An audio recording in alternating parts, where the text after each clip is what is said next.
time. It's our time, my friends. Time for millions of maturepreneurs, 55 plus, who are hashtag not done by a long shot, to revolutionize how we lead, do business, and innovate our world. I'm your host, Jannette Anderson, and welcome to my conversations with fascinating people who would rather inspire than retire.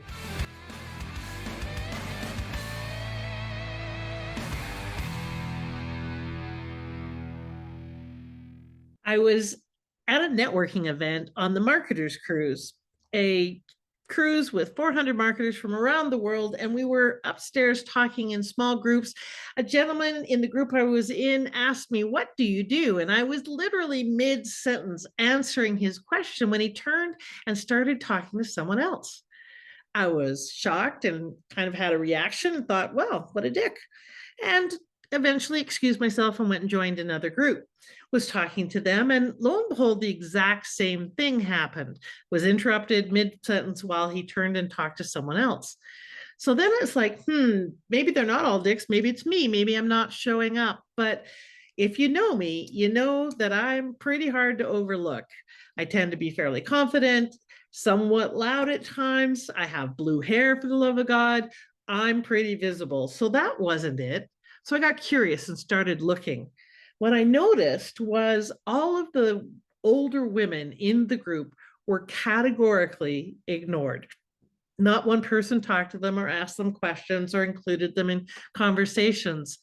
I was shocked and surprised. I notionally knew ageism existed, but I hadn't actually experienced it firsthand. Now, not that I'm a stranger to isms, I'm not. I've worked largely in male-dominated fields, so sexism has been a big part of my life. I'm a large woman, so I have literally had overt and covert prejudices against me because of my size. For example, I was told by a vice president of a large accounting firm that I couldn't train his sales professionals because I was too fat. By the way, he was over 300 pounds and he could train them as a man, but I couldn't as a woman. And it wasn't because of my credentials or skills. They were stellar.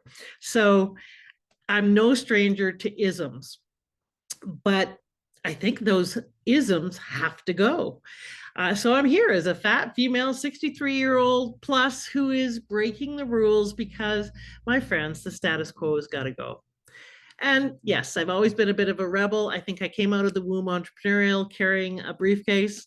My first franchise was a lemonade stand when I was 6. I had my own lemonade stand, and I noticed those 3 other corners were really busy, but they couldn't get to me and I couldn't get to them. So I enrolled 3 of my friends, got the other 3 TV trays out of the set, made signs for them, gave them lemonade, and we split their take 50-50. They got 50 cents on the dollar for their work, and I got the money for the lemonade stands and the lemonade. So my first business was a daycare in my housing tenement where I was 11. My first employee was a 9-year-old I babysat, and we took care of up to 30 kids a day for the whole summer. Most of that came out of necessity. I grew up very poor, often with a single mother. I say often because she was married 5 times, 4 times before I was 8, but most of the time we were alone. And so I needed to make money. So I worked as a waitress in a lounge when I was 12. I was a lot older and more mature as a result of dealing with my mom, who had a drinking and mental health issues. So when she couldn't pay the bills, I did.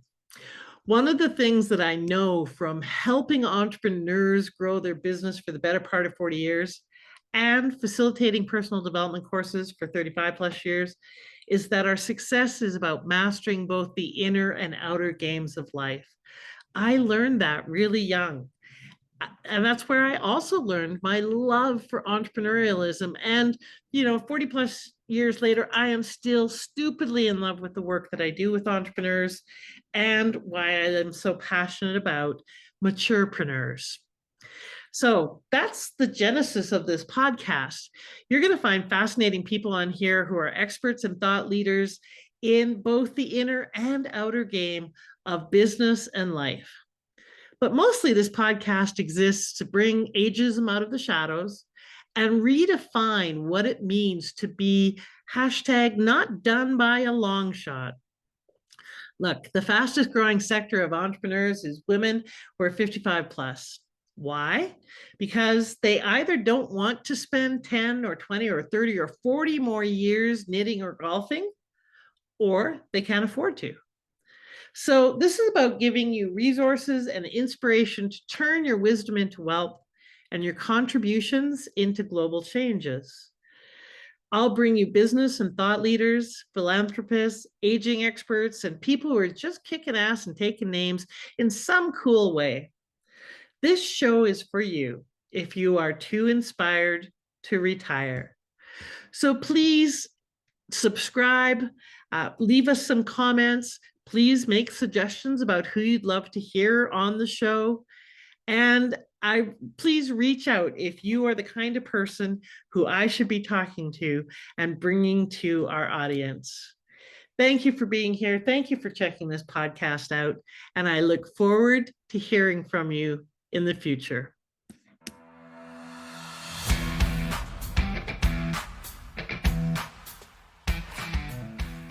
Thank you for listening. I'd love it if you left a comment and subscribed.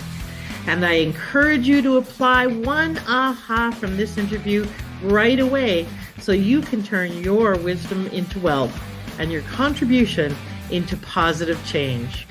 Bye for now.